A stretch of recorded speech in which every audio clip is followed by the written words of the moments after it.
నేడు హైదరాబాద్ జిల్లా స్థానిక సంస్థల ఎమ్మెల్సీ ఎన్నికల ఓట్ల లెక్కింపు జరుగుతుంది. జీహెచ్ఎంసీ ప్రధాన కార్యాలయంలో కౌంటింగ్ ప్రారంభమైంది.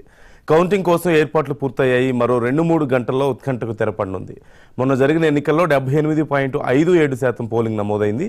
మొత్తం 112 ఓట్లకు గాను 88 ఓట్లు పోలయ్యాయి. 66 కార్పొరేటర్లు, 22 మంది ఎక్స్ అఫిషియో సభ్యులు ఓటు హక్కు వినియోగించుకున్నారు.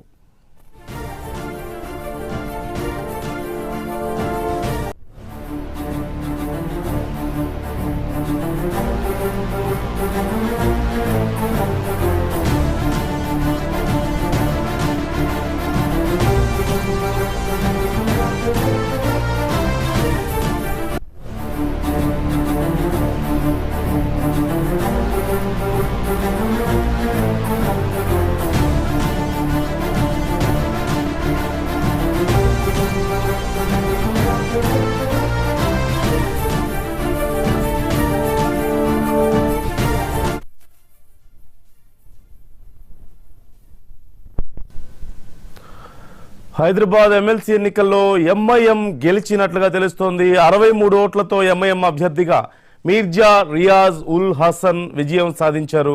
బీజేపీ అభ్యర్థి గౌతమ్ రావుకు 25 ఓట్లు మాత్రమే వచ్చాయి. అయితే ఒక రకంగా ఎంఐఎం గెలుపు అనేది ముందే ఊహించిందిగానే చెప్పొచ్చు. మెజారిటీ సభ్యుల యొక్క బలం ఎంఐఎంకే ఉంది ముందు నుంచి కూడా. అయితే ఇక బీజేపీ పోటీ ఇచ్చిన తరుణంలో ఈ ఓటింగ్ అనేది అనివార్యమైంది. మరోవైపు బీఆర్ఎస్ ఓటింగ్కి హాజరు కాని పరిస్థితి కూడా మనం చూసాం.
హైదరాబాద్ ఎమ్మెల్సీ ఎన్నికల్లో ఎంఐఎం గెలుపు ఖాయమైనట్లుగా తెలుస్తోంది. 63 ఓట్లతో ఎంఐఎం అభ్యర్థిగా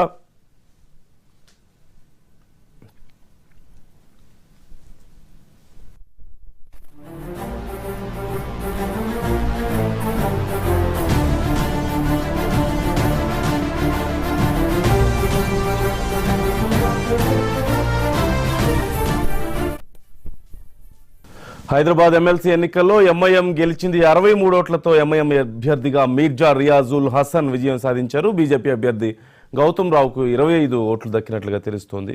పూర్తి సమాచారం మా ప్రతినిధి శ్రీకాంత్ అడిగి తెలుసుకుందాం. శ్రీకాంత్, డీటెయిల్స్ ఏంటి? గుడ్ మార్నింగ్ అందు.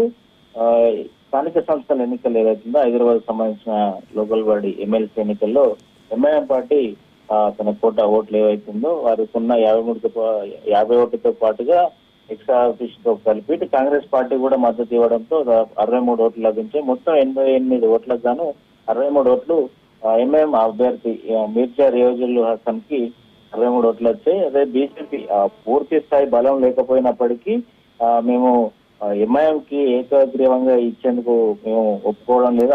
అందులో భాగంగానే పోటీలో ఎప్పటికైనా ఎంఐఎం కు బీజేపీ పోటీ అని చెప్పి మొదటి నుంచి బీజేపీ ప్రచారం చేస్తూ గౌతమ్ రావును పోటీలో నిలిపింది. బీజేపీ ఓట్లు ఏవైతున్నాయో పూర్తిగా బీజేపీ అభ్యర్థికి 25 ఓట్లు వచ్చింది ఎక్స్ అఫీషియల్తో కలుపుకొని. అయితే మొత్తానికి మొదటి నుంచి చూసుకుంటే ఎంఐఎం వైపే బలంగా ఉన్నప్పటికీ ఎంఐకు పూర్తిగా వారికే 50 ఓట్లు ఉన్నాయి. సో ఇందులో నుంచి బీఆర్ఎస్ ఈసారి ఓటింగ్ లో పాల్గొనలేదు. వారికి దాదాపు 25 ఓట్ల వరకు బీఆర్ఎస్ ఉన్నాయి. బీఆర్ఎస్ దీనికి దూరంగా ఉంది. ఎన్నికలకు సరైన బలం లేకపోయిన నేపథ్యంలో ఎమ్మెల్సీ ఎన్నికల్లో పోటీ చేయట్లేదని బీఆర్ఎస్ చెప్తుంది. కానీ కాంగ్రెస్ ఇక్కడ అభ్యర్థిని నిలిపిపోయినప్పటికీ ఇటు ఎంఐఎం ఎందుకంటే పొత్తులో భాగంగా ఇప్పటికే గతంలో ఎమ్మెల్యే కోట ఎమ్మెల్సీ అప్పుడు ఇటు ఎంఐఎం ఇటు కాంగ్రెస్ కు మద్దతుగా నిలిచిన నేపథ్యంలో ఈ లోకల్ బాడీ ఎమ్మెల్సీ నాటికి ఇటు కాంగ్రెస్ ఎంఐఎం కు మొగ్గు చూపినట్టుగా అవుతుంది. అయితే ఈ మేరకు అంటే బీజేపీ ఎంఐఎం మధ్యలో ఈ ప్రచారం అయితే నడిచింది. ఎందుకంటే కొంతమంది ఆలోచించి క్రాస్ ఓటింగ్ జరుగుతుందని చెప్పి బీజేపీ నేతలు మాట్లాడినప్పటికీ ఎవరి ఓట్లు వారికి అంటే కాంగ్రెస్ పూర్తిగా ఇటు ఎంఐఎం కు మద్దతు ఇచ్చినట్టుగానే మనం ఇక్కడ చూడవచ్చు. కౌంటింగ్ ప్రక్రియ పూర్తి అయిపోయింది. ఇక్కడ బీజేపీ అభ్యర్థికి 25 ఓట్లు, ఇటు ఎంఐఎం అభ్యర్థి వరకు 63 ఓట్లు, ఇటు ఎంఐఎం కు అభ్యర్థి గెలిచినట్టుగా కూడా రిటర్నింగ్ ఆఫీసర్ అది ఇవ్వడం జరిగింది. కొద్దిసేపట్లో దీనికి సంబంధించిన ధృవీకరణ పత్రం కూడా తీసుకోబోతున్నారు. మొత్తానికి హైదరాబాద్ ఎమ్మెల్సీ మాత్రం బీజేపీ ఎంఐఎం మధ్యలో ఎలక్షన్ క్యాంపెయినింగ్ లో మాత్రం మాటల తూటాలు పేలాయని చెప్పొచ్చు. ఇక్కడ అంటే రానున్న రోజుల్లో గ్రేటర్ హైదరాబాద్ పరిధిలో బీజేపీని ఆల్టర్నేటివ్ అంటే ఆ స్థాయిలో ప్రత్యామ్నాయ పార్టీగా ఎదిగేందుకంటే మేయర్ పీఠాన్ని తీసుకునే విధంగా ఉండబోతుంది. ఆ స్థాయిలో ఉండబోతామని చెప్పి అయితే బీజేపీ నేతలు చెప్తున్న పరిస్థితి కనిపిస్తుంది. Right, thank you Srikanth.